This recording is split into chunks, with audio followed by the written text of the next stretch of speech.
ಕಾಂಗ್ರೆಸ್ ವಾಸ್ತವವಾಗಿ ಶಸ್ತ್ರಾಸ್ತ್ರಗಳಿಲ್ಲದ ಅಂತರ್ಯುದ್ಧವಾಗಿದೆ.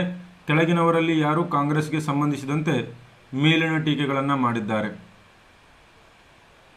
Lord Dufferin, Mohammed Ali Jinnah, Syed Ahmad Khan, Lord Curzon.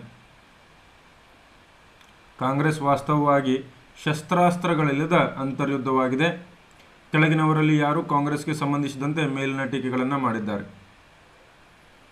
ನೋಡೋಣ ಎಷ್ಟು ಜನ ಸರಿಯಾದ ಉತ್ತರವನ್ನು ನೀಡ್ತೀರಿ.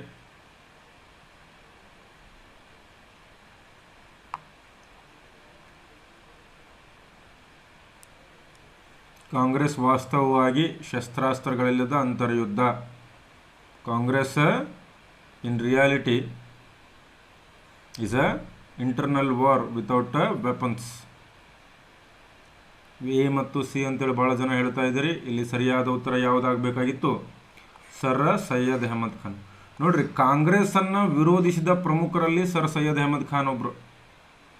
ಕಾಂಗ್ರೆಸ್ 85ರಲ್ಲಿ ರಚನೆಯಾದಾಗ ಇವರು 1888ರಲ್ಲಿ ಕಾಂಗ್ರೆಸ್ ವಿರುದ್ಧವಾಗಿ ಒಂದು ಯಾವುದು ಸಂಸ್ಥೆಯನ್ನು ಆರಂಭ ಮಾಡ್ತಾರೆ. ಯಾವ ಸಂಸ್ಥೆ? Right, yes, united Indian patriotic association ಅಂಥೇಳಿ. ಪ್ಯಾಟ್ರಿಯಾಟಿಕ್ ಅಸೋಸಿಯೇಷನ್ ಅಂಥೇಳಿ ಯಾರ ಜೊತೆ ಸೇರಿ? ಬನಾರಸ್ನ ರಾಜ ಶಿವಪ್ರಸಾದ್ ಜೊತೆ. ನೋಡ್ರಿ, ಈ ಸೈಯದ್ ಅಹಮದ್ ಖಾನ್ಗೆ ಬ್ರಿಟಿಷರು ಹೇಳಿದರು, ಹೇಗಾದರೂ ಮಾಡಿ ನೀನು ಕಾಂಗ್ರೆಸ್ಸನ್ನು ಕೇವಲ ಹಿಂದೂಗಳ ಅಥವಾ ಬ್ರಾಹ್ಮಣರ ಒಂದು ಸಂಘಟನೆಯಾಗಿ ಬಿಂಬಿಸಬೇಕು, ಹಿಂದೂಗಳ ಅಥವಾ ಬ್ರಾಹ್ಮಣರ ಸಂಘಟನೆಯಾಗಿ ಬಿಂಬಿಸಬೇಕು ಅಂತೇಳಿ ಹೇಳಿದ್ರಿಂದ ಸೊ ಸೈಯದ್ ಅಹಮದ್ ಖಾನ್ ಅವರು ಏನು ಮಾಡಿದ್ರು? ಬ್ರಿಟಿಷರ ಪರವಾಗಿ ಕಾಂಗ್ರೆಸ್ಸನ್ನು ವಿರೋಧಿಸ್ತಾ ಇದ್ರು. ಮುಂದಿನ ಪ್ರಶ್ನೆ, ಜುಲೈ 6, 1905ರಂದು ಬಂಗಾಳದ ವಿಭಜನೆಯನ್ನು ಘೋಷಿಸಿದ ಮೊದಲ ಪತ್ರಿಕೆ ಹೆಸರೇನು? ಜುಲೈ 6, 1905ರಂದು ಬಂಗಾಳದ ವಿಭಜನೆಯನ್ನು ಘೋಷಿಸಿದ ಮೊದಲ ಪತ್ರಿಕೆ ಹೆಸರೇನು? ಸ್ವರಾಜ್, ಸಂಜೀವಿನಿ, ಕಲಂಟರ್, ಆನಂದ್ ಬಜಾರ್ ಪತ್ರಿಕೆ. ಬೇಗ ಉತ್ತರವನ್ನು ಹೇಳ್ರಿ.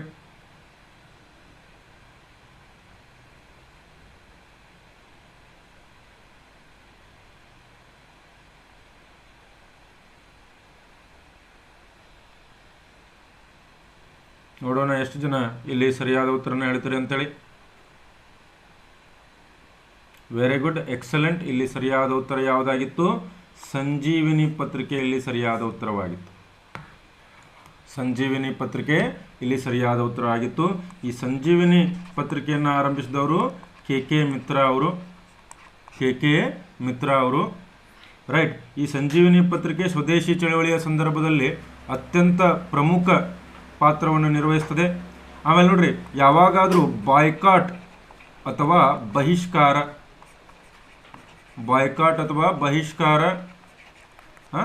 ಈ ಒಂದು ಪದವನ್ನು ಯಾವ ಪತ್ರಿಕೆ ನೀಡ್ತು ಅಂತೇಳಿ ಕೇಳ್ತಾರೆ. ಬಾಯ್ಕಾಟ್ ಅಥವಾ ಬಹಿಷ್ಕಾರ ಅನ್ನೋದನ್ನು ಯಾವ ಪತ್ರಿಕೆ ನೀಡ್ತು ಅಂತಂದ್ರೆ ಅದು ಕೂಡ ಸಂಜೀವಿನಿ ಪತ್ರಿಕೆ. ಜುಲೈ 6, 1905ರಂದು ಬಂಗಾಳದ ವಿಭಜನೆಯನ್ನು ಘೋಷಿಸಿದ ಮೊದಲ ಪತ್ರಿಕೆ ಹೆಸರೇನಂತಂದರೆ ಅದು ಕೂಡ ನೀವೇನಂತ ಹೇಳಬೇಕು? ಸಂಜೀವಿನಿ ಅಂತ ಹೇಳಬೇಕು. ಮುಂದಿನ ಪ್ರಶ್ನೆ, ನೀಡಿರುವ ಮಾಹಿತಿಯ ಸಹಾಯದಿಂದ ಭಾರತದ ಪ್ರಸಿದ್ಧ ವೈಸ್ರಾಯನ್ನು ಗುರುತಿಸಿ. ನೀಡಿರುವ ಮಾಹಿತಿಯ ಸಹಾಯದಿಂದ ಭಾರತದ ಪ್ರಸಿದ್ಧ ವೈಸ್ರಾಯನ್ನು ಗುರುತಿಸಿ. ಇವರು ಇಲ್ಬರ್ಟ್ ಬಿಲ್ಲನ್ನು ಪರಿಚಯಿಸಿದರು. ಇವರು ಸ್ಥಳೀಯ ಸ್ವ ಸರ್ಕಾರದ ಬಗ್ಗೆ ನಿರ್ಣಯವನ್ನು ಅಂಗೀಕರಿಸಿದರು. ಇವರು ಶೈಕ್ಷಣಿಕ ಸುಧಾರಣೆಗಳಿಗಾಗಿ ಹಂಟರ್ ಆಯೋಗವನ್ನು ನೇಮಿಸಿದರು. ಕೆಳಗೆ ನೀಡಿರುವ ಕೋಡ್ಗಳಿಂದ ಸರಿಯಾದ ಆಯ್ಕೆಯನ್ನು ಆರಿಸಿ. ಸೊ ಇಲ್ಲಿ ನಿಮಗೆ 3 ಸ್ಟೇಟ್ಮೆಂಟನ್ನು ಕೊಟ್ಟಿದ್ದಾರೆ. ಈ 3 ಸ್ಟೇಟ್ಮೆಂಟ್ಗಳನ್ನು ಪರಿಗಣಿಸಿ ನೀವೇನು ಮಾಡಬೇಕು? ಇದು ಯಾವ ವೈಸ್ರಾಯನಿಗೆ ಸಂಬಂಧಿಸಿದೆ ಅನ್ನೋದನ್ನು ಹೇಳಬೇಕು. 3 ಸ್ಟೇಟ್ಮೆಂಟ್ಗಳನ್ನು ಪರಿಗಣಿಸಿ ಏನಂತ ಹೇಳಬೇಕು? ಯಾವ ವೈಸ್ರಾಯನಿಗೆ ಸಂಬಂಧಿಸಿದೆ ಅನ್ನೋ ಒಂದು ಮಾಹಿತಿಯನ್ನು ನೀವು ನೀಡಬೇಕು. ಓಕೆ, ನೋಡೋಣ ಎಷ್ಟು ಜನ ಸರಿಯಾದ ಉತ್ತರವನ್ನು ನೀಡ್ತೀರಿ ಅಂಥೇಳಿ. ಬೇಗ ಕಮೆಂಟ್ ಬಾಕ್ಸ್ನಲ್ಲಿ ಉತ್ತರಗಳು ಬರಲಿ. ಅದೇ ರೀತಿ ಕ್ಲಾಸ್ ನೋಡ್ತಾ ಇರುವ ಎಲ್ಲ ವಿದ್ಯಾರ್ಥಿಗಳು ತಪ್ಪದೇ ಲೈಕ್ ಬಟನನ್ನು ಕೂಡ ಪ್ರೆಸ್ ಮಾಡಿ. ಯಾಕಂದರೆ ನೀವು ಲೈಕ್ ಬಟನನ್ನು ಪ್ರೆಸ್ ಮಾಡಿದ್ರೆ ಇನ್ನೂ ಹಲವಾರು ವಿದ್ಯಾರ್ಥಿಗಳಿಗೆ ಈ ತರಗತಿಯನ್ನು ನೋಡುವ ಅವಕಾಶ ಸಿಗ್ತದೆ. Very good. ಯಾವುದಾದ್ರೂ ಒಂದು ಸ್ಟೇಟ್ಮೆಂಟ್ ನಿಮಗೆ ಗೊತ್ತಿದ್ರೂ ಇಲ್ಲಿ ನೀವು ಸರಿಯಾದ ಉತ್ತರವನ್ನು ನೀಡಬಹುದಾಗಿತ್ತು. ಹೌದಾ? ಎಸ್. ಸೊ ಇಲ್ಲಿ ಸರಿಯಾದ ಉತ್ತರ ಯಾವುದಾಗಿತ್ತು? ಲಾರ್ಡ್ ರಿಪ್ಪನ್ ಅವರು. ಇಲ್ಬರ್ಟ್ ಬಿಲ್ ವಿವಾದ 1883 ಭಾಳ ಇಂಪಾರ್ಟೆಂಟ್ ಇವೆಂಟು. ಸ್ಥಳೀಯ ಸ್ವ ಸರ್ಕಾರದ ಕಾಯ್ದೆ 1882. ಇವರನ್ನು ಸ್ಥಳೀಯ ಸ್ವ ಸರ್ಕಾರದ ಪಿತಾಮಹ ಅಂತೇಳಿ ಕೂಡ ಕರೀತಾರೆ. ಹಂಟರ್ ಆಯೋಗವನ್ನು ಯಾವಾಗ ನೇಮಕ ಮಾಡ್ತಾರೆ? 1882ರಲ್ಲಿ ನೇಮಕ ಮಾಡ್ತಾರೆ. ಬೇರೆ ಯಾರೂ ಅಲ್ಲ, ಫ್ರೆಂಡ್ ಆಫ್ ಇಂಡಿಯಾ ಅಂತೇಳಿ ಕರೆಯಲ್ಪಡುವಂತಹ, ಫ್ರೆಂಡ್ ಆಫ್ ಇಂಡಿಯಾ ಎಂದು ಕರೆಯಲ್ಪಡುವತಕ್ಕಂತಹ ಲಾರ್ಡ್ ರಿಪ್ಪನ್ ಅವರು. ಇವರನ್ನ ಏನಂತೇಳಿ ಕರಿತೀವಿ ನಾವು? Father of local self government. ಮುಂದಿನ ಪ್ರಶ್ನೆಯನ್ನು ಗಮನಿಸ್ರಿ. ಈ ಕೆಳಗಿನ ಪೇಶ್ವೆಗಳಲ್ಲಿ ಯಾರು ಹಿಂದೂ ಪಾದ್ಶಾಹಿಯ ಆದರ್ಶವನ್ನು ಪ್ರಚಾರ ಮಾಡಲು ಹೆಸರುವಾಸಿಯಾಗಿದ್ದಾರೆ? ಬೇಸಿಕಲಿ ಪ್ರಶ್ನೆ ಏನು?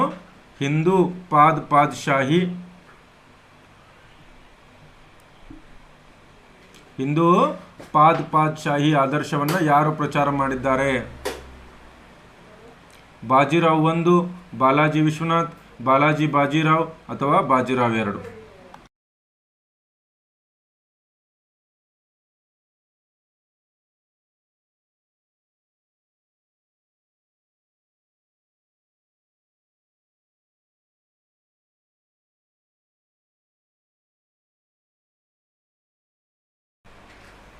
ನೋಡೋಣ ಎಷ್ಟು ಜನ ಸರಿಯಾದ ಉತ್ತರವನ್ನು ಹೇಳ್ತೀರಿ.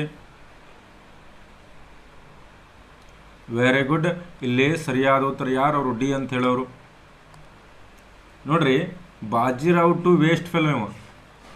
ಬಾಸೇನ್ ಒಪ್ಪಂದವನ್ನು ಮಾಡಿಕೊಂಡ, ಪೂನಾ ಒಪ್ಪಂದವನ್ನು ಮಾಡಿಕೊಂಡ, ಕಿರ್ಕಿ ಯುದ್ಧದಲ್ಲಿ ಸೋತ, ಭಾರತವನ್ನು ಬ್ರಿಟಿಷರಿಗೆ ತಟ್ಟೆಯಲ್ಲಿ ಇಟ್ಟುಕೊಟ್ಟಂತಹ ವೈಸ್ರಾಯ್ ಯಾರು ಅಂತಂದರೆ 2ನೇ ಬಾಜಿರಾವ್. ಬಟ್ ಹಿಂದೂ ಪಾದ್ಶಾಹಿ ನೀತಿಯನ್ನು ಪರಿಚಯಿಸಿದವನು ಯಾರು? ಹಿಂದೂ ಪಾದ್ಶಾಹಿ ನೀತಿ ಜೊತೆಗೆ ಗೆರಿಲ್ಲಾ ಯುದ್ಧ ನೀತಿಯನ್ನು ಉಚ್ಛ್ರಾಯ ಸ್ಥಿತಿಗೆ ತೆಗೆದುಕೊಂಡು ಹೋದವರು, ನಿಜಾಮನನ್ನು ಹೀನಾಯವಾಗಿ ಸೋಲಿಸಿದವರು, ಕೇವಲ 500 ಕುದುರೆ ಸವಾರರೊಂದಿಗೆ ದೆಹಲಿಯನ್ನು ವಶಪಡಿಸಿಕೊಂಡವರು ಬೇರೆ ಯಾರೂ ಅಲ್ಲ, ತೊರಲೆ ಬಾಜಿರಾವ್. ಸೋಲಿಲ್ಲದ ಸರದಾರ ಅಂತೇಳಿ ಕರಿತಾ ಇದ್ರು ಇವನನ್ನು ಏನಂತ ಕರಿತಿದ್ರು? ಸೋಲಿಲ್ಲದ ಸರದಾರ ಅಂತೇಳಿ ಕರಿತಾ ಇದ್ರು. ಯಾಕಂದರೆ ಯಾವತ್ತೂ ಯುದ್ಧದಲ್ಲಿ ಸೋಲಿಲ್ಲ 1ನೇ ಬಾಜಿರಾವ. ಅದಕ್ಕೆ ಇವನಿಗೆಲ್ಲರೂ ಏನಂತ ಕರಿತಾ ಇದ್ರು? 2ನೇ ಶಿವಾಜಿ. ಇವನ ಪ್ರಸಿದ್ಧ ಇತಿಹಾಸಕಾರರು ಇವನನ್ನು ಏನಂತ ಕರೆದಿದ್ದಾರೆ? 2ನೇ ಶಿವಾಜಿ ಅಂತೇಳಿ ಕರೆದಿದ್ದಾರೆ. ಮುಂದಿನ ಪ್ರಶ್ನೆ. ಗಾಂಧೀಜಿ ಯಾವ ವರ್ಷದಲ್ಲಿ ಜೊಹಾನಸ್ಬರ್ಗ್ ಬಳಿ ಟಾಲ್ಸ್ಟಾಯ್ ಫಾರ್ಮ್ ಅನ್ನು ಸ್ಥಾಪಿಸಿದರು? ಗಾಂಧೀಜಿ ಯಾವ ವರ್ಷದಲ್ಲಿ ಜೊಹಾನಸ್ಬರ್ಗ್ ಬಳಿ ಟಾಲ್ಸ್ಟಾಯ್ ಫಾರ್ಮ್ ಅನ್ನು ಸ್ಥಾಪಿಸಿದರು? 1893, 1899, 1905, 1910. ನೋಡಿ, ಇನ್ನೂ ಸಾಕಷ್ಟು ಜನ ಲೈಕ್ ಬಟನನ್ನು ಪ್ರೆಸ್ ಮಾಡಿಲ್ಲ. ಸೊ ಯಾರ್ಯಾರು ಇನ್ನೂ ಲೈಕ್ ಬಟನನ್ನು ಪ್ರೆಸ್ ಮಾಡಿಲ್ಲ ತಪ್ಪದೆ ಲೈಕ್ ಬಟನ್ಸನ್ನು ಕೊಡ್ರಿ.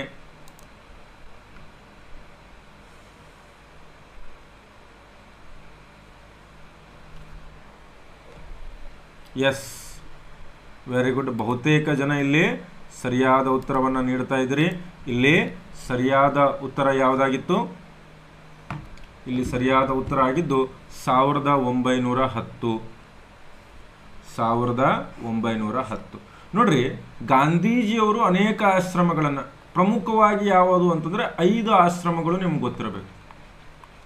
1903, 1904ರಲ್ಲಿ ಯಾವ ಆಶ್ರಮ? ಫೀನಿಕ್ಸ್ ಆಶ್ರಮ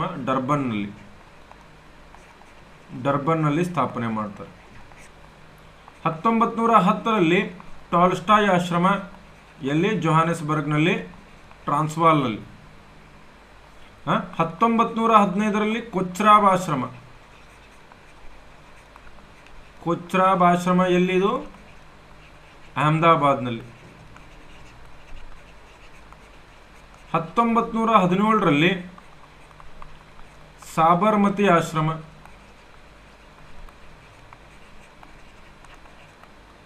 ಓಕೆ. 1932ರಲ್ಲಿ ಯಾವುದು?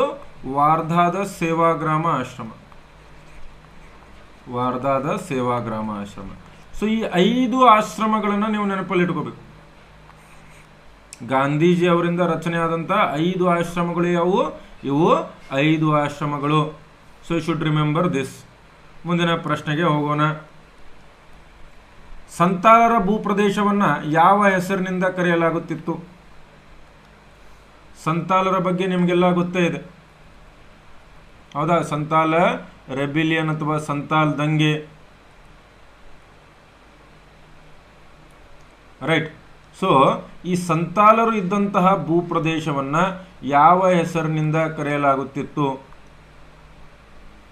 ಯಾವ ಹೆಸರಿನಿಂದ ಕರೆಯಲಾಗುತ್ತಿತ್ತು? ನೋಡೋಣ ಎಷ್ಟು ಜನ ಸರಿಯಾದ ಉತ್ತರವನ್ನು ನೀಡ್ತೀರಿ ಅಂಥೇಳಿ. ಯಾಕಂದರೆ ಇಂಥ ಪ್ರಶ್ನೆಗಳೇ ನಿಮಗೆ ಕನ್ಫ್ಯೂಸ್ ಮಾಡೋದು ಎಕ್ಸಾಮ್ನಲ್ಲಿ.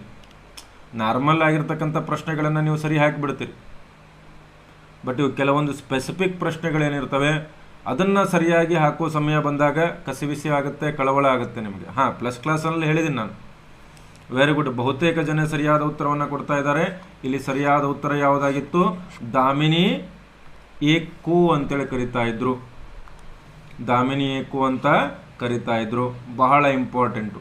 ಯಾವಾಗ ನಡೀತು ಅಂತಂತಂದರೆ 1855-56ರಲ್ಲಿ ನಡೀತದೆ ಸಂತಾಲ್ ದಂಗೆ, ರೈಟ್. ಪ್ರಮುಖ ನಾಯಕರು ಯಾರು ಅಂತಂದರೆ ಸಿದ್ದು, ಕನ್ಹು, ಚಾಂದ್ ಮತ್ತು ಭೈರವ್. ಸಿದ್ದು, ಕನ್ಹು, ಚಾಂದ್ ಮತ್ತು ಭೈರವ್ ಇದರ ಪ್ರಮುಖ ನಾಯಕರಾಗಿದ್ದರು. ಹೀಗೆ ಅಂದರೆ ಇವತ್ತಿನ ದಿವಸದ ಹೆಚ್ಚು ಕಡಿಮೆ ಜಾರ್ಖಂಡ್ನಲ್ಲಿ, ರೈಟ್, ಜಾರ್ಖಂಡ್ನಲ್ಲಿ ಅಲ್ಲಿನ ಒಂದು ಜಮೀನ್ದಾರಿ ವ್ಯವಸ್ಥೆ, ಬ್ರಿಟಿಷ್ ಈಸ್ಟ್ ಇಂಡಿಯಾ ಕಂಪನಿಯ ವ್ಯವಸ್ಥೆ, ಇದನ್ನೆಲ್ಲ ವಿರೋಧಿಸಿ ಇವರು ಈ ದಂಗೆಯನ್ನು ಆರಂಭ ಮಾಡ್ತಾರೆ. ಇವರು ಇದ್ದಂಥ ಪ್ರದೇಶಕ್ಕೆ ಏನಂತೇಳಿ ಕರಿತೀವಿ? ಈ ರಾಜ್ಮಹಲ್ ಪಾದ ಬೆಟ್ಟಗಳಲ್ಲಿ ಇರ್ತಾ ಇದ್ರು. ಸೊ ಈ ಪ್ರದೇಶವನ್ನು ದಾಮಿನಿ ಏಕೋ ಅಂತೇಳಿ ಕರಿತಾ ಇದ್ರು. ದಾಮಿನಿ ಏಕೋ. ಕ್ಲಿಯರ್ ಇದೆಯಾ? ಮುಂದಿನ ಪ್ರಶ್ನೆಯನ್ನು ನೋಡೋಣ. 1941ರಲ್ಲಿ ವೈಯಕ್ತಿಕ ಸತ್ಯಾಗ್ರಹವನ್ನು ಮಾಡಿ ಕೆಳಗಿನವರಲ್ಲಿ ಯಾರು ಹೆಚ್ಚು ಹೆಸರುವಾಸಿಯಾಗಿದ್ದಾರೆ? 1941ರಲ್ಲಿ ವೈಯಕ್ತಿಕ ಸತ್ಯಾಗ್ರಹವನ್ನು ಮಾಡಿ ಕೆಳಗಿನವರಲ್ಲಿ ಯಾರು ಹೆಚ್ಚು ಹೆಸರುವಾಸಿಯಾಗಿದ್ದಾರೆ?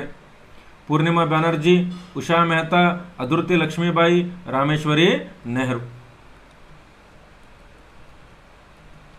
ನೋಡೋಣ ಇದಕ್ಕೆ ಎಷ್ಟು ಜನ ಸರಿಯಾದ ಉತ್ತರವನ್ನು ನೀಡ್ತೀರಿ ಅಂತೇಳಿ. ನೋಡ್ರಿ, ಇಂಥ ಹೊಸ ಹೊಸ ಪ್ರಶ್ನೆಗಳು ಗೊತ್ತಾದಾಗಲೇ ನಿಮಗೆ ಎಕ್ಸಾಮ್ನಲ್ಲಿ ಎಲ್ಲ ಈಸಿ ಆಗೋದು.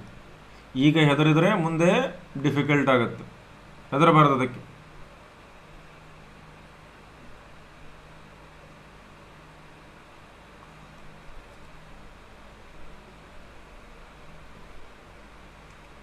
Very good.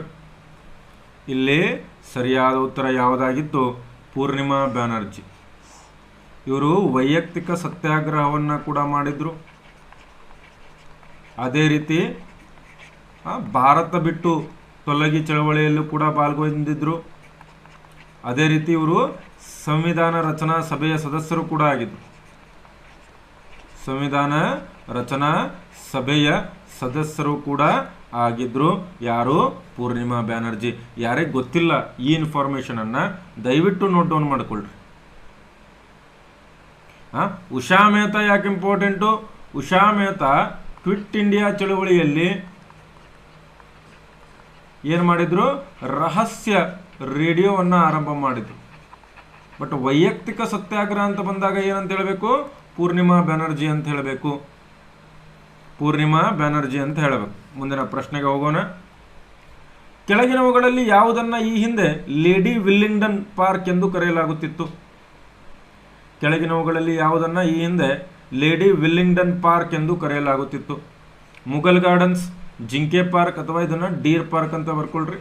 Deere park, Lodhi gardens ಅಥವಾ ಬುದ್ಧ ಜಯಂತಿ ಪಾರ್ಕ್. ಈ ಕೆಳಗಿನವುಗಳಲ್ಲಿ ಯಾವುದನ್ನು ಈ ಹಿಂದೆ ಲೇಡಿ ವಿಲ್ಲಿಂಗ್ಡನ್ ಪಾರ್ಕ್ ಎಂದು ಕರೆಯಲಾಗುತ್ತಿತ್ತು? ನೋಡೋಣ ಇದಕ್ಕೆ ಎಷ್ಟು ಜನ ಸರಿಯಾದ ಉತ್ತರವನ್ನು ನೀಡ್ತೀರಿ ಅಂತ. ಕ್ವಿಕ್ಲಿ.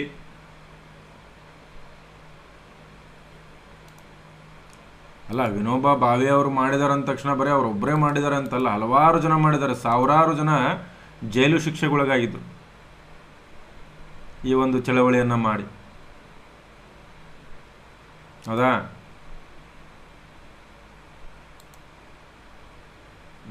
ಬೇಗ ಹೇಳ್ರಿ.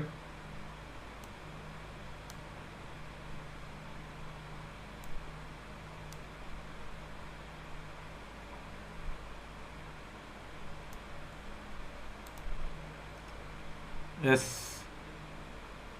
ಇದಕ್ಕೆ ಸರಿಯಾದ ಉತ್ತರ ಯಾವುದಾಗಿತ್ತು? Very good. ಎಲ್ಲರೂ ಬಿ ಅಂತೇಳಿ ಹೇಳ್ತಾ ಇದ್ದೀರಿ, ಬಟ್ ತಪ್ಪು. ಯಾವುದನ್ನು? ಲೋಧಿ ಗಾರ್ಡನ್ಸನ್ನು. ಇದನ್ನು 1936ರಲ್ಲಿ ಬ್ರಿಟಿಷರು ಅಭಿವೃದ್ಧಿಪಡಿಸಿ ಆಗಿನ ವೈಸ್ರಾಯ್ ಆಗಿದ್ದಂತಹ ಯಾರು? ವಿಲ್ಲಿಂಗ್ಡನ್ ಅವರ ಹೆಂಡತಿ. ಅವಾಗ ಯಾರಿದ್ರು ವೈಸ್ರಾಯ್? ಲಾರ್ಡ್ ವಿಲ್ಲಿಂಗ್ಡನ್ ಇದ್ದರು. ಸೊ ಹೀಗಾಗಿ ಅವರ ಹೆಂಡತಿ ಲೇಡಿ ವಿಲ್ಲಿಂಗ್ಡನ್ ಪಾರ್ಕ್ ಅಂತೇಳಿ ಅವಾಗ ಇದರ ಹೆಸರನ್ನು ನೀಡಲಾಗಿತ್ತು. ಸರಿಯಾದ ಉತ್ತರ ಯಾವುದಿಲ್ಲಿ? ಲೋಧಿ ಗಾರ್ಡನ್ಸ್ ಇಲ್ಲಿ ಸರಿಯಾದ ಉತ್ತರ. ಮುಂದಿನ ಪ್ರಶ್ನೆ, ಭಾರತದ ಸಂವಿಧಾನದ ಕೆಳಗಿನ ಯಾವ ವಿಧಿಯು ಎಲ್ಲ ಸಾರ್ವಜನಿಕ ಸ್ಥಳಗಳು ಎಲ್ಲ ನಾಗರಿಕರಿಗೆ ಮುಕ್ತವಾಗಿದೆ ಎಂದು ಹೇಳುತ್ತದೆ? ಅಂತಂದರೆ ಎಲ್ಲ ಸಾರ್ವಜನಿಕ ಸ್ಥಳಗಳಲ್ಲಿ ಜಾತಿ ಲಿಂಗ ಯಾವುದೇ ತಾರತಮ್ಯ ಇಲ್ಲದೆ ಎಲ್ಲರೂ ಪ್ರವೇಶಿಸಬಹುದು ಅಂತೇಳಿ ಯಾವ ವಿಧಿ ಹೇಳ್ತದೆ? ವಿಧಿ 15 ಸಬ್ ಕ್ಲಾಸ್ 2, ವಿಧಿ 16 ಸಬ್ ಕ್ಲಾಸ್ 2, ವಿಧಿ 17, ವಿಧಿ 18.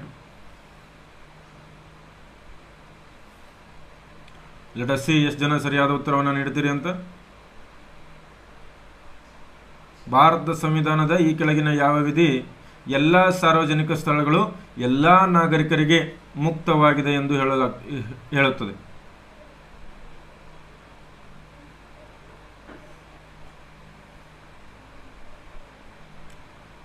Very good. ಶ್ರುತಿ, ಮಾನಸ,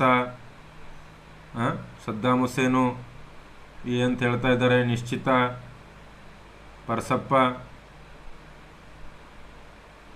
ವೆರಿ ಗುಡ್. ಇಲ್ಲಿ ಸರಿಯಾದ ಉತ್ತರ ಯಾವುದು? ವಿಧಿ 15 ಸಬ್ ಕ್ಲಾಸ್ 2, 16 ಅಲ್ಲ, 15 ಸಬ್ ಕ್ಲಾಸ್ 2 ಅಲ್ಲೇನು? ಎಲ್ಲ ಪಬ್ಲಿಕ್ ಪ್ಲೇಸ್ಗಳಿಗೆ ಏನು ಎಲ್ಲರಿಗೂ ಅವಕಾಶ ಇರುತ್ತೆ, ಅಲ್ಲಿ ತಾರತಮ್ಯ ಮಾಡುವಂತಿಲ್ಲ ಅಂತ ಹೇಳ್ತಾರೆ.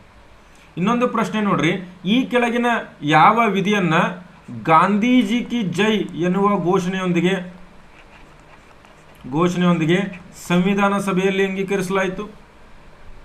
ಗಾಂಧೀಜಿ ಕಿ ಜೈ ಎನ್ನುವ ಘೋಷಣೆಯೊಂದಿಗೆ ಈ ಕೆಳಗಿನ ಯಾವ ಕಾಯ್ದೆಯನ್ನ ಸಂವಿಧಾನ ಸಭೆಯಲ್ಲಿ ಅಂಗೀಕರಿಸಲಾಯಿತು? Very good. ಗಾಂಧೀಜಿ ಕಿ ಜೈ ಅನ್ನೋ ಒಂದು ಘೋಷಣೆಯೊಂದಿಗೆ ಸಂವಿಧಾನದ ಸಭೆಯಲ್ಲಿ ಅಂಗೀಕರಿಸಲಾದಂಥ ಕಾಯ್ದೆ ಯಾವುದು? ಬೇರೆ ಯಾವುದೂ ಅಲ್ಲ, ವಿಧಿ 17. ಯಾಕಂದರೆ ಗಾಂಧೀಜಿ 1932 ನಂತರ ತಮ್ಮ ಜೀವನದ ಬಹುಪಾಲು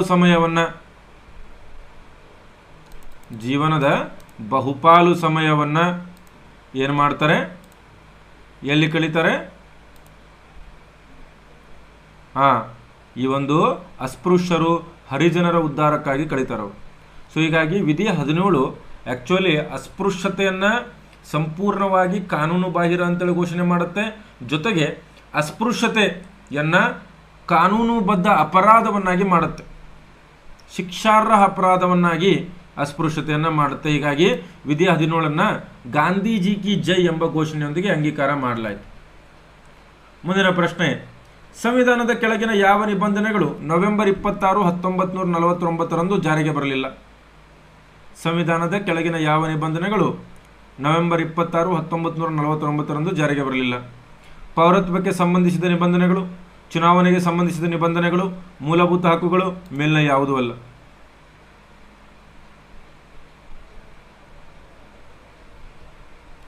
ಎಸ್,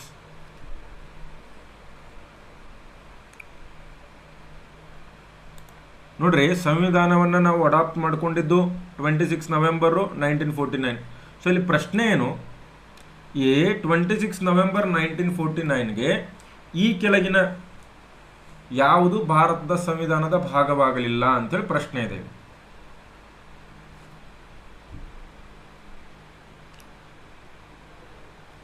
ಎಸ್, ವೆರಿ ಗುಡ್. ಇಲ್ಲಿ ಸರಿಯಾದ ಉತ್ತರ ಯಾವುದು? ಪೌರತ್ವಕ್ಕೆ ಸಂಬಂಧಿಸಿದಂಥ ನಿಬಂಧನೆಗಳು ನವೆಂಬರ್ 26, 1949ಕ್ಕೆ ಜಾರಿಗೆ ಬಂತು. ಚುನಾವಣೆಗೆ ಸಂಬಂಧಿಸಿದಂಥ ನಿಬಂಧನೆಗಳು ಕೂಡ ಅವಾಗ ಬಂತು. ಬಟ್ ಮೂಲಭೂತ ಹಕ್ಕುಗಳು ಅವಾಗ ಬರಲಿಲ್ಲ. ಮೂಲಭೂತ ಹಕ್ಕುಗಳು ಬಂದಿದ್ದೆ ಅವಾಗ 1950 ಜನವರಿ 26ಕ್ಕೆ. 1950 ಜನವರಿ 26ಕ್ಕೆ ಮೂಲಭೂತ ಹಕ್ಕುಗಳು ಅಸ್ತಿತ್ವಕ್ಕೆ ಬಂದಿದ್ದು. ಸೊ ಇಲ್ಲಿ ಸರಿಯಾದ ಉತ್ತರ ಯಾವುದಾಗಬೇಕಾಗಿತ್ತು? ಸಿ ಇಲ್ಲಿ ಸರಿಯಾದ ಉತ್ತರವಾಗಬೇಕಾಗಿತ್ತು. She should have been the right answer here. Let us go to next question. ಲೋಕಸಭೆಯು ಸಚಿವ ಸಂಪುಟದ ವಿರುದ್ಧ ಅವಿಶ್ವಾಸ ನಿರ್ಣಯವನ್ನು ಅಂಗೀಕರಿಸಿದರೆ ಏನಾಗುತ್ತದೆ? ಲೋಕಸಭೆಯು ಸಚಿವ ಸಂಪುಟದ ವಿರುದ್ಧ ಅವಿಶ್ವಾಸ ನಿರ್ಣಯವನ್ನು ಅಂಗೀಕರಿಸಿದರೆ ಏನಾಗುತ್ತದೆ?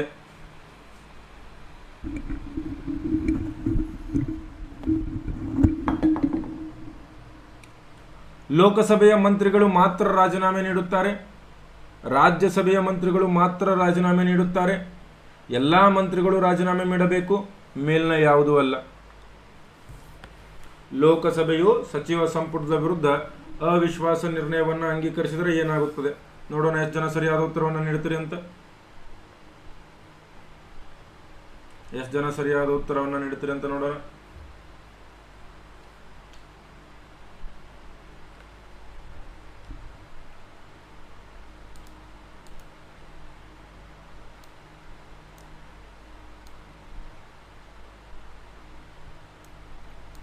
ಎಸ್, ನೋಡ್ರಿ, ಅವಿಶ್ವಾಸ ಗೊತ್ತುವಳಿ ಮಂಡನೆ ಆದರೆ ನಾನು ನಿಮ್ಗೆ ಹೇಳಿದ್ದೆ ಸಾಮೂಹಿಕ ಹೊಣೆಗಾರಿಕೆ ಅಂಥೇಳಿ.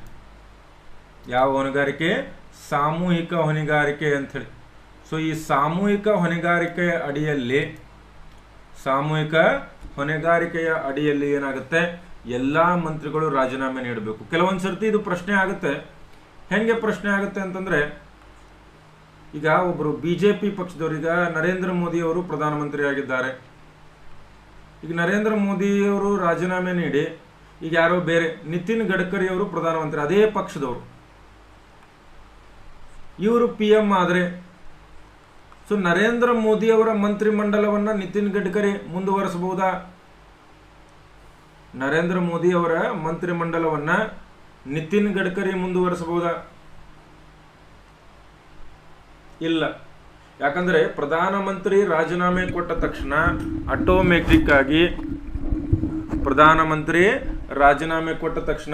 ಆಟೋಮೆಟಿಕ್ ಆಗಿ ಆ ಮಂತ್ರಿ ಮಂಡಲ ಬಿದ್ದು ಹೋಗ್ತದೆ. ಓಕೆ, ಮುಂದಿನ ಪ್ರಶ್ನೆಯನ್ನ ಗಮನಿಸ್ರಿ.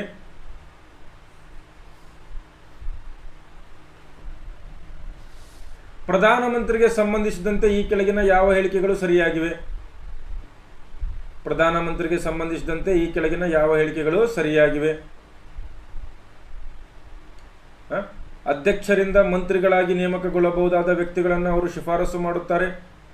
ಅವರು ಮಂತ್ರಿಗಳ ಪರಿಷತ್ತಿನ ಸಭೆಯ ಅಧ್ಯಕ್ಷತೆ ವಹಿಸುತ್ತಾರೆ.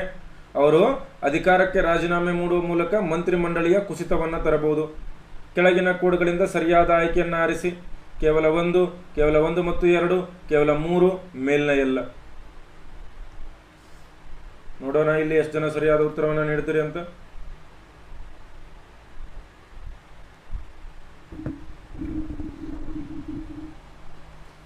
ಎಷ್ಟು ಜನ ಇಲ್ಲಿ ಸರಿಯಾದ ಉತ್ತರವನ್ನು ನೀಡ್ತೀರಿ? Let us C.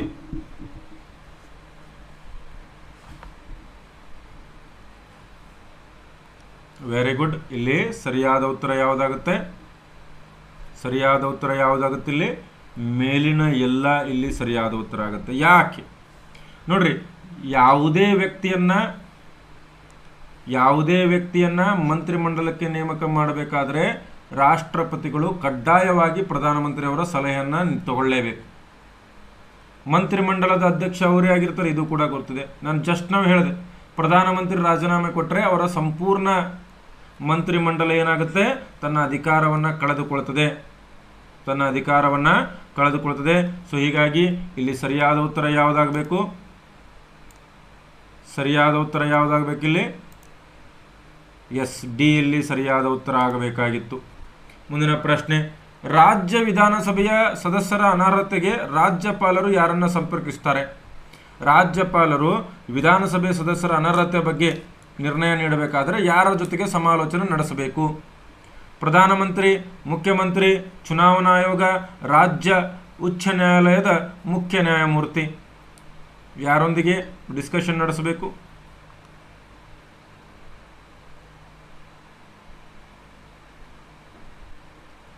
ನೋಡ್ರಿ, ಇನ್ನೂ ಬಹಳಷ್ಟು ಜನ ಲೈಕ್ ಬಟನನ್ನು ಪ್ರೆಸ್ ಮಾಡಿಲ್ಲ, ಸಾಧ್ಯ ಆದರೆ ಎಲ್ಲರೂ ಕೂಡ ಲೈಕ್ ಬಟನನ್ನು ಒಂದು ಸರ್ತಿ ಪ್ರೆಸ್ ಮಾಡಿರಿ.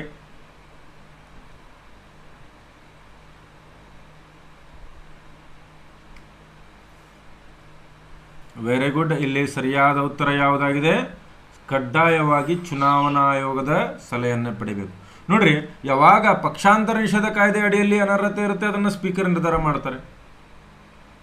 ಆದರೆ ಕೆಲವೊಮ್ಮೆ ವಿಶೇಷ ಕಾರಣಗಳು, ಈ representation of people's act, RP act ಅಡಿಯಲ್ಲಿ ಅಥವಾ ಬೇರೆ ಅಡಿಯಲ್ಲಿ ಏನಾದರೂ ಅನರ್ಹತೆ ಸಂಬಂಧಪಟ್ಟಂಥ ವಿಷಯಗಳು ಬಂದರೆ ಅವಾಗ ರಾಜ್ಯಪಾಲರು ಚುನಾವಣಾ ಆಯೋಗದ ಸಮಾಲೋಚನೆ ಜೊತೆಗೆ ನಿರ್ಧಾರ ತೆಗೆದುಕೊಳ್ಳಬೇಕು. ಮುಂದಿನ ಪ್ರಶ್ನೆ, ಈ ಕೆಳಗಿನವುಗಳಲ್ಲಿ ಯಾರು ಮತದಾನವನ್ನು ಕಡ್ಡಾಯಗೊಳಿಸುವ ಕಲ್ಪನೆಯನ್ನು ತಿರಸ್ಕರಿಸಿದರು? ಯಾಕಂದರೆ ಸಂವಿಧಾನದ ಸಭೆಯಲ್ಲಿ ಚರ್ಚೆ ನಡೆದಿತ್ತು. ಏನಂತ? ಮತದಾನವನ್ನು ಕಡ್ಡಾಯ ಮಾಡಬೇಕು ಅಂಥೇಳಿ. ಆದರೆ ಇವುಗಳಲ್ಲಿ ಯಾರು ಅದನ್ನು ತಿರಸ್ಕರಿಸಿದರು? KM Munshi, Jawaharlal Nehru, doctor BR Ambedkar ಅಥವಾ ಮಹಾತ್ಮ ಗಾಂಧಿ? ಯಾರು ಬೇಡ, ಇದು ಪ್ರಾಯೋಗಿಕ ಅಲ್ಲ, ಪ್ರಾಕ್ಟಿಕಲ್ ಅಲ್ಲ, ಇದು ಸಾಧ್ಯ ಆಗೋದಿಲ್ಲ, ಭಾರತ ಹೊಸ ದೇಶ ಅಂತೇಳಿ ಹೇಳಿದವರು ಯಾರು?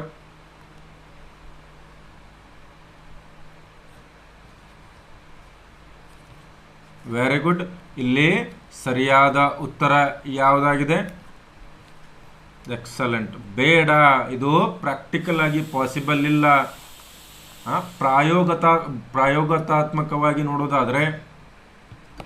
ಪ್ರಾಯೋಗಿಕವಾಗಿ ನೋಡೋದಾದರೆ ಇದು ಸಾಧ್ಯ ಇಲ್ಲ ಅಂತೇಳಿ ಹೇಳಿಕೆಯನ್ನು ಯಾರು ಕೊಡ್ತಾರೆ? 1951ರಲ್ಲಿ BR ಅಂಬೇಡ್ಕರ್ ನೀಡ್ತಾರೆ ಈ ಹೇಳಿಕೆಯನ್ನು. ಮುಂದಿನ ಪ್ರಶ್ನೆ, 16ರಿಂದ 18ರ ವಯೋಮಾನದ ಬಾಲಾಪರಾಧಿಯನ್ನು ವಯಸ್ಕನಾಗಿ ವಿಚಾರಣೆ ನಡೆಸಬೇಕೇ ಅಥವಾ ಬೇಡವೇ ಎಂದು ಯಾರು ನಿರ್ಧರಿಸುತ್ತಾರೆ? 2015ರಲ್ಲಿ ಹೊಸದಾಗಿ ಈ ಬಾಲಾಪರಾಧದ ಕಾಯ್ದೆ ಬಂತು. ಈ ಕಾಯ್ದೆಯ ಪ್ರಕಾರ 16ರಿಂದ 18 ವರ್ಷದ ಒಬ್ಬ ವ್ಯಕ್ತಿ ಏನಾದರೂ ಅಪರಾಧವನ್ನು ಮಾಡಿದ್ರೆ ಅವನನ್ನು ತನಿಖೆಗೆ ಒಳಪಡಿಸಬೇಕು ಬೇಡವೋ ಅನ್ನೋದಲ್ಲ, ಅವನನ್ನು ವಯಸ್ಕನಾಗಿ, ಅಂದರೆ ಅವನು 18+ ಅಂತೇಳಿ ಅಂದ್ಕೊಂಡು ವಿಚಾರಣೆ ನಡೆಸಬೇಕು ಬೇಡವೋ ಅನ್ನೋದನ್ನು ಯಾರು ಹೇಳ್ತಾರೆ? Juvenile justice board, supreme court, ಭಾರತದ ಮುಖ್ಯ ನ್ಯಾಯಮೂರ್ತಿ ಅಥವಾ ಅಧ್ಯಕ್ಷರು? ನೋಡೋಣ ಎಷ್ಟು ಜನ ಸರಿಯಾದ ಉತ್ತರವನ್ನು ನೀಡ್ತೀರಿ.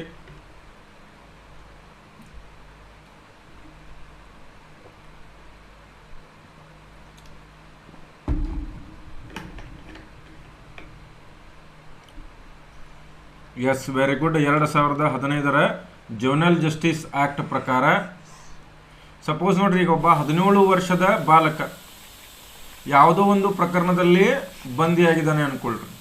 ಅವನನ್ನು ಈ ಜುವೆನೈಲ್ ಜಸ್ಟಿಸ್ ಬೋರ್ಡ್ ಮುಂದೆ ತಗೊಂಡು ಹೋಗ್ತಾರೆ. ಅವನು ಯಾವ ರೀತಿ ಅಪರಾಧ ಮಾಡಿದ್ದಾನೆ, ಅವನ ಇಂಟೆನ್ಷನ್ಸ್ ಏನು, ಮೋಟಿವ್ಸ್ ಏನು, ಇದನ್ನೆಲ್ಲ ಗಮನಿಸಿ ಅವನನ್ನು ಬಾಲಾಪರಾಧಿಯಾಗಿ ವಿಚಾರಣೆ ಮಾಡಬೇಕೆ ಅಥವಾ ವಯಸ್ಕನಾಗಿ ವಿಚಾರಣೆ ಮಾಡಬೇಕು ಅನ್ನೋದನ್ನು ನಿರ್ಧಾರ ಮಾಡೋರು ಜುವೆನೈಲ್ ಜಸ್ಟಿಸ್ ಬೋರ್ಡ್. ಮುಂದಿನ ಪ್ರಶ್ನೆ, ಕಾನೂನಿನ ನಿಯಮ ಎಂಬ ಪರಿಕಲ್ಪನೆಯು ಯಾವ ದೇಶದ ಸಾಂವಿಧಾನಿಕ ವ್ಯವಸ್ಥೆಯ ವಿಶೇಷ ಲಕ್ಷಣವಾಗಿದೆ? ಕಾನೂನಿನ ನಿಯಮ, ರೂಲ್ ಆಫ್ ಲಾ. ಕಾನೂನಿನ ನಿಯಮ ಅಥವಾ rule of law.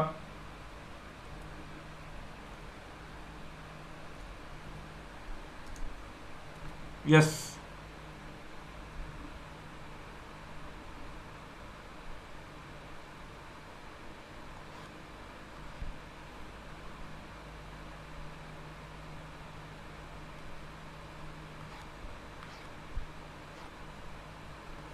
Very good. ಇಲ್ಲಿ ಸರಿಯಾದ ಉತ್ತರ ಎಲ್ಲಿಂದ ತಗೊಂಡಿದ್ದೀವಿ? ಬ್ರಿಟನ್ನಿಂದ. ವಿಶೇಷವಾಗಿ VA ಡೈಸಿ ಅವರು ಹೇಳ್ತಾರೆ ಇದನ್ನು, ರೂಲ್ ಆಫ್ ಲಾ ಅನ್ನು ಭಾಳ ಅದ್ಭುತವಾಗಿ ಹೇಳ್ತಾರೆ VA ಡೈಸಿ ಅವರು. VA ಡೈಸಿ ಅವರು ಲಾ ಆಫ್ ದ ಕಾನ್ಸ್ಟಿಟ್ಯೂಷನ್ ಅನ್ನೋ ಒಂದು ಪುಸ್ತಕವನ್ನು ಬರೆದಿದ್ದಾರೆ. ರೈಟ್, ಇದರಲ್ಲಿ supremacy of law, equality of the law, ಆಮೇಲೆ ಇನ್ನೊಂದೇನು ಭಾಳ important, the predominance of the legal spirit ಅಂತ ಹೇಳ್ತಾರೆ. ರೈಟ್. ಸೊ ಇವ್ರ ಪ್ರಕಾರ ರೂಲ್ ಆಫ್ ಲಾ ಅಂತಂದ್ರೆ ಏನು? ಕಾನೂನಿನ ಪಾರಮ್ಯ. ಯಾವುದಾದರೂ ಕಾನೂನಿನ ಪ್ರಕಾರ ನೀವು ತಪ್ಪು ಮಾಡಿದ್ರೆ ಮಾತ್ರ ನೀವು ತಪ್ಪಿತಸ್ಥ. ಹೌದಾ? ಇಲ್ಲ ಅಂದರೆ ನೀವು ತಪ್ಪಿತಸ್ಥ ಅಲ್ಲ. ಆಮೇಲೆ ಆ ಕಾನೂನು ಎಲ್ಲ ಪ್ರಜೆಗಳಿಗೆ ಸಮಾನವಾಗಿ ಅನ್ವಯ ಆಗುತ್ತೆ. ಕಾನೂನಿಗಿಂತ ಮೇಲೆ ಯಾರೂ ಇಲ್ಲ, ರೈಟ್? ಕಾನೂನಿಗಿಂತ ಮೇಲೆ ಯಾರೂ ಇಲ್ಲ ಅನ್ನೋದನ್ನ ಈ ರೂಲ್ ಆಫ್ ಲಾ ಅನ್ನೋ ಸಿದ್ಧಾಂತವನ್ನು ಯಾರು ಕೊಡ್ತಾರೆ? ವಿ.ಎ. ಡಯಸಿ ಅವರು ಕೊಡ್ತಾರೆ. ಮುಂದಿನ ಪ್ರಶ್ನೆಯನ್ನು ಗಮನಿಸ್ರಿ. ಭಾರತದ ಸರ್ವೋಚ್ಚ ನ್ಯಾಯಾಲಯದ ವ್ಯಾಖ್ಯಾನದ ಪ್ರಕಾರ ಫೋನ್ ಕರೆಗಳನ್ನು ಟ್ಯಾಪಿಂಗ್ ಮಾಡುವುದು ಸಂವಿಧಾನದ ಡ್ಯಾಶ್ ವಿಧೆಯಲ್ಲಿ ಒದಗಿಸಲಾದ ಮೂಲಭೂತ ಹಕ್ಕನ್ನು ಉಲ್ಲಂಘಿಸುತ್ತದೆ. ಫೋನ್ ಟ್ಯಾಪಿಂಗ್ ಮಾಡೋದು ಯಾವ ವಿಧಿಯ ಉಲ್ಲಂಘನೆ? ಯಾವ ವಿಧಿಯ ಉಲ್ಲಂಘನೆ? ಲಡಸಿ ಎಷ್ಟು ಜನ ಸರಿಯಾದ ಉತ್ತರವನ್ನು ನೀಡ್ತೀರಿ ಅಂತ.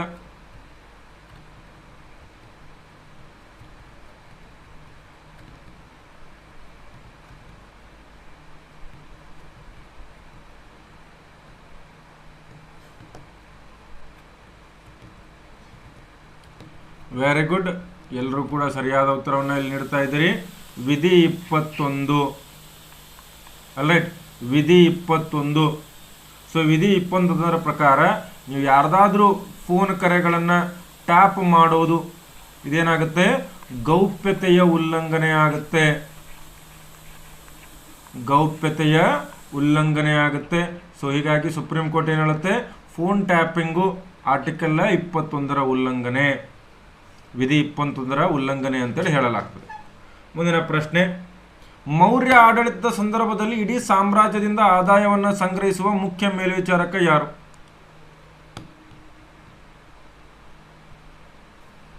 ಮೌರ್ಯ ಆಡಳಿತದಲ್ಲಿ ಅತ್ಯಂತ ದೊಡ್ಡ ಅಧಿಕಾರಿ, ತೆರಿಗೆ ಸಂಗ್ರಹ ಹಣಕಾಸಿನ ಸಂದರ್ಭದಲ್ಲಿ ಅತ್ಯಂತ ದೊಡ್ಡ ಅಧಿಕಾರಿ ಯಾರು? ಯೂನಿಕಾರ್ನ್ ಜಾಗ್ರಫಿ ಕ್ವಶನ್ಸು ಇದೆ, 2-3 ಇದೆ ಕೊನೆಯಲ್ಲಿ. ಮೌರ್ಯ ಆಡಳಿತದ ಸಂದರ್ಭದಲ್ಲಿ ಇಡೀ ಸಾಮ್ರಾಜ್ಯದಿಂದ ಆದಾಯವನ್ನು ಸಂಗ್ರಹಿಸುವ ಮುಖ್ಯ ಮೇಲ್ವಿಚಾರಕ ಯಾರು? ಸಮಹರ್ತ, ಸನ್ನಿಧಾತ, ಕರ್ಮಂತಿಕ ಅಥವಾ ಅಂತಪಾಲ? ವೆರಿ ಗುಡ್, ಎಲ್ಲರೂ ಕೂಡ ಅದ್ಭುತವಾಗಿ ಬಿ ಅಂತ ಹೇಳ್ತಾ ಇದ್ದೀರಿ. ಸ್ಪೈಡರ್ ಏನು ಎ ಅಂತ ಹೇಳ್ತಾ ಇದ್ದಾರೆ, ಶೆಲ್ಬಿ ಎ ಅಂತ ಹೇಳ್ತಾ ಇದ್ದಾರೆ, ಬೀರೇಗೌಡ್ರು ಎ ಅಂತ ಹೇಳ್ತಿದ್ದಾರೆ, ಶಿವಕುಮಾರ್ ಪೂಜಾರಿ ಎ, ನಾಗರಾಜ್ ಎ. ಯಾಕಂದರೆ ಇಲ್ಲಿ ಸರಿಯಾದ ಉತ್ತರ ಸಂಹರ್ತ. ಎಲ್ಲರಿಗಿಂತ ದೊಡ್ಡ ಹುದ್ದೆ ಯಾವುದಿತ್ತು? ಸಂಹರ್ತ. ಸಂಹರ್ತರ ಕೆಳಗಡೆ ಪ್ರಾದೇಶಿಕ ಬರ್ತಾ ಇದೆ, ಪ್ರಾದೇಶಿಕನ ಕೆಳಗಡೆ ರಜ್ಜುಕ ಮತ್ತು ಯುಕ್ತರು ಬರ್ತಾ ಇದ್ರು. ಆದಾಯ ಅಥವಾ ತೆರಿಗೆ ಸಂಗ್ರಹದಲ್ಲಿ ಅತಿ ದೊಡ್ಡವನು ಸಂಹರ್ತ. ಇವನು ಕೇಂದ್ರ ಸರ್ಕಾರದ ಮಟ್ಟದಲ್ಲಿ, ಕೆಳಗೆ ಪ್ರಾದೇಶಿಕ, ರಜ್ಜುಕ ಮತ್ತು ಯುಕ್ತ ಇವರೆಲ್ಲ ಏನು ಆದಾಯ ಸಂಗ್ರಹಣೆ ಅಥವಾ ತೆರಿಗೆ ಸಂಗ್ರಹಣೆಗೆ ಸಂಬಂಧಪಟ್ಟಂಥ ಅಧಿಕಾರಿಗಳು. ಮುಂದಿನ ಪ್ರಶ್ನೆ. ಕೆಳಗಿನವುಗಳಲ್ಲಿ ಯಾವುದು ಕುಶಾನ ರಾಜ 1ನೇ ಕನಿಷ್ಕನ ಮುಖ್ಯ ರಾಜಧಾನಿಯಾಗಿತ್ತು? ಕೆಳಗಿನವುಗಳಲ್ಲಿ ಯಾವುದು ಕುಶಾನ ರಾಜ 1ನೇ ಕನಿಷ್ಕನ ಪ್ರಮುಖ ರಾಜಧಾನಿಯಾಗಿತ್ತು? ಪುರುಷಪುರ, ಪಾಟಲಿಪುತ್ರ, ತಕ್ಷಶಿಲಾ, ಮಥುರ?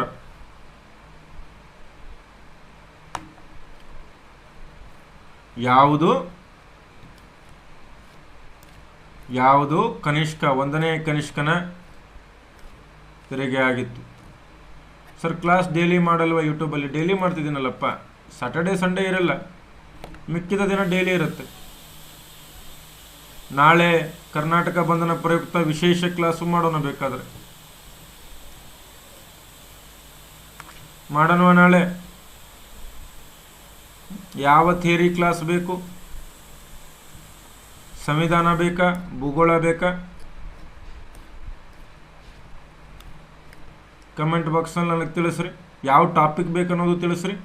ನಾಳೆ ಬೆಳಗ್ಗೆ ಒಂದು 11:00 ಮಾಡೋಣ. ಓಕೆ, ಇಲ್ಲಿ ಸರಿಯಾದ ಉತ್ತರ ಯಾವುದಾಗಿತ್ತು? ಪುರುಷಪುರ ಅಥವಾ ಪೇಶಾವರ. ಪೇಶಾವರ ಯಾರ್ದು? 1ನೇ ಕನಿಷ್ಕನ ರಾಜಧಾನಿಯಾಗಿತ್ತು. ಮುಂದಿನ ಪ್ರಶ್ನೆ. ಟಿಬೆಟ್ ಆರ್ಯರ ಮೂಲ ನೆಲೆ ಎಂದು ಯಾರು ಹೇಳಿದರು? ಟಿಬೆಟ್ ಆರ್ಯರ ಮೂಲ ನೆಲೆ ಎಂದು ಯಾರು ಹೇಳಿದರು? ಸ್ವಾಮಿ ದಯಾನಂದ ಸರಸ್ವತಿ, ಬಾಲಗಂಗಾಧರ್ ತಿಲಕ್, ಮ್ಯಾಕ್ಸ್ ಮುಲ್ಲರ್ ಅಥವಾ ಎ.ಸಿ. ದಾಸ್?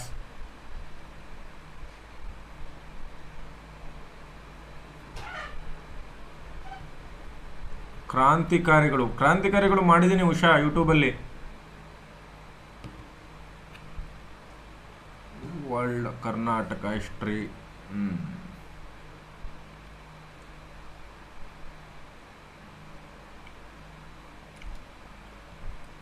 ಎಸ್, ಇಲ್ಲಿ ಸರಿಯಾದ ಉತ್ತರ ಯಾವುದಾಗಿತ್ತು?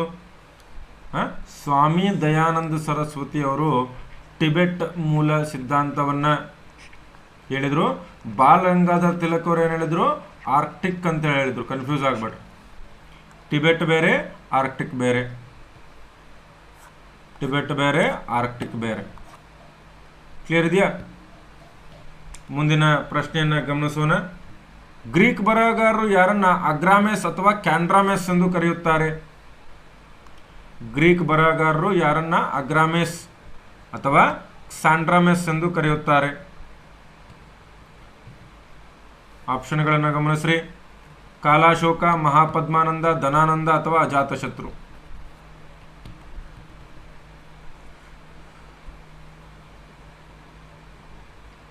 ಪ್ರಮುಖ ಸಾಂವಿಧಾನಿಕ ತಿದ್ದುಪಡಿಗಳನ್ನು ಮಾಡೋಣ ನಾಳೆ ಬೆಳಗ್ಗೆ 11:00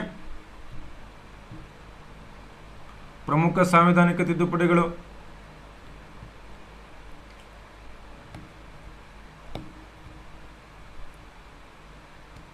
ಅಥವಾ ಭೂಗೋಳದಿಂದ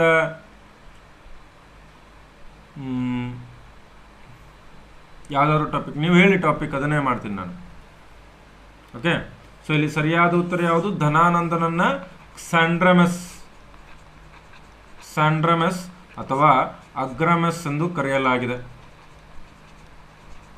ಯಾರು ಕರೆದರೆ? ಗ್ರೀಕ್ ಇತಿಹಾಸಕಾರರು ಪ್ಲಿನಿ, ಪ್ಲುಟಾರ್ಕು, ಡಿಯೋಸಿನಿಯಸ್ಸು ಇವರೆಲ್ಲ ಸ್ಯಾಂಡ್ರಮಸ್ ಅಥವಾ ಅಗ್ರಾಮೆಸ್ ಅಂತೇಳಿ ಕರೆದಿದ್ದಾರೆ. ಮುಂದಿನ ಪ್ರಶ್ನೆ. ಆರಂಭಿಕ ಮಧ್ಯಕಾಲೀನ ಅವಧಿಯಲ್ಲಿ ಈ ಕೆಳಗಿನ ಯಾರನ್ನ ಗಣಿಕರು ಎಂದು ಉಲ್ಲೇಖಿಸಲಾಗಿದೆ?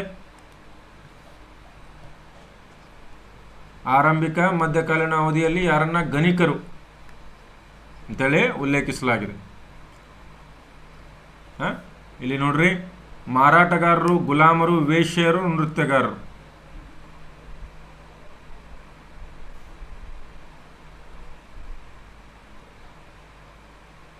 ಯಾರನ್ನ ಗಣಿಕರು ಎಂದು ಉಲ್ಲೇಖ ಮಾಡಲಾಗಿದೆ?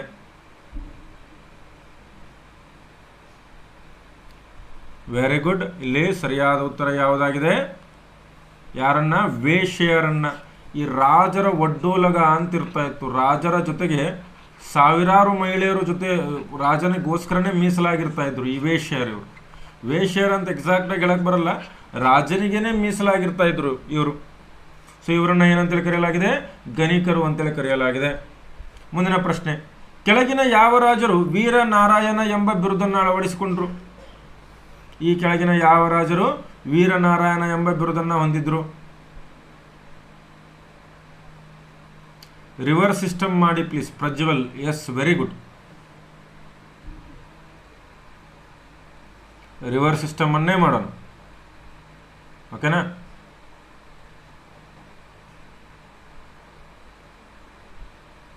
ಈ ಕೆಳಗಿನ ಯಾವ ರಾಜರು ವೀರನಾರಾಯಣ ಎಂಬ ಬಿರುದನ್ನು ಅಳವಡಿಸಿಕೊಂಡಿದ್ರು? Very good. ಇಲ್ಲಿ ಸರಿಯಾದ ಉತ್ತರ ಯಾವುದು? 1ನೇ ಅಮೋಘ ವರ್ಷನಿಗೆ ವೀರನಾರಾಯಣ ಎಂಬ ಬಿರುದಿತ್ತು. 1ನೇ ಅಮೋಘ ವರ್ಷನಿಗೆ ವೀರನಾರಾಯಣ ಎಂಬ ಬಿರುದಿತ್ತು. ಮುಂದಿನ ಪ್ರಶ್ನೆ. ಒಲಿಂಪಿಕ್ ಮಾನ್ಸ್ ಯಾವ ಗ್ರಹದಲ್ಲಿದೆ? ವಿಶ್ವದ ಅತಿದೊಡ್ಡ ಜ್ವಾಲಾಮುಖಿ ಶಿಖರ. ವಿಶ್ವದ ಅತಿದೊಡ್ಡ ಜ್ವಾಲಾಮುಖಿ ಶಿಖರ ಆಗಿರತಕ್ಕಂತಹ ಒಲಿಂಪಸ್ ಮಾನ್ಸ್ ಯಾವ ಗ್ರಹದಲ್ಲಿದೆ? ವರ್ಲ್ಡ್ ಜಿಯೋಗ್ರಫಿ ಮಾಡಬೇಕಾ? ಗುರು, ಮಂಗಳ, ಶುಕ್ರ, ಶನಿ.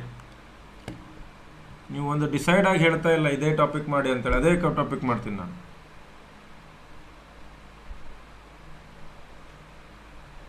ಸೈಕ್ಲೋನ್ಸ್ ಮಾಡಬೇಕಾ? ಚಂಡಮಾರುತಗಳು.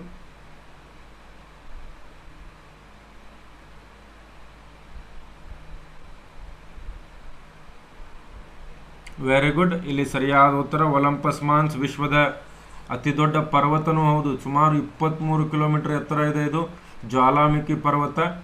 ನಮ್ಮದು ನೋಡ್ರಿ ಏನು ಮೌಂಟ್ ಎವರೆಸ್ಟ್ ಕೇವಲ 8848, ಬಟ್ ಇದು 23 ಕಿಲೋಮೀಟರ್ ಎತ್ತರ ಇದೆ. 23 ಕಿಲೋಮೀಟರ್ ಎತ್ತರ ಇದೆ. ಸೊ ಇಲ್ಲಿ ವೆರಿ ವೆರಿ ಇಂಪಾರ್ಟೆಂಟ್.